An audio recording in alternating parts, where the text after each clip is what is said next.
એટલે મારે છે ને આવું મોબાઈલ કરવાનું બંધ કરી દેવું છે. મેં છે ને 15 દિવસ પહેલા એક મોટિવેશનલ સ્પીચ આપે ને એવી એક રીલ જોઈ હતી. એમાં એ ભાઈએ મને એવું બધાને કહેતા હતા રીલમાં કે તમારે છે ને હવે તમારી સેલ્ફ ઉપર ધ્યાન આપવાનું, તમારે તમારું પોતાનું જ વિચારવાનું. તમે આખી જિંદગી બધાનું બહુ કર્યું, હવે તમે તમારી માટે જીવો.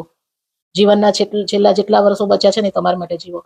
તો ખબર મારા મગજમાં ઉતરી ગયું ને તો 15 દિવસથી હું એવું જ કરતી હતી. રસોઈ બનાવું તો મારી એકલી માટે મને જે ભાવે ને એ જ બનાવું, એ બધાને જે કરવું એ કરે. કપડાં ધોવું ને તોય મારે એકલીના જ ધોવું, વાસણ મારે એકલીના જ કરું, મને જે ઈચ્છા થાય ને એ જ કરવું. તો જીજાજી બિચારા રોજ કરગરતા રેખા તું આવું કેમ કરસ, આવું કેમ કરસ. પછી 2-3 દિવસ એવા કરગર્યા ને એટલે મને દયા આવી. તો મેં કીધું જો મેં આવી રીતના રીલ જોઈ છે અને હવે હું મારી સેલ્ફનું જ વિચારવાની છું. હવે તમારે બધાનું બહુ મેં કરી લીધું આખી જિંદગી. તો બિચારા કઈ બોલ્યા નહીં. આજ 15 દિવસથી આવું કરતી હતી. 15 દિવસ પછી અલી 1 તારીખ આવી.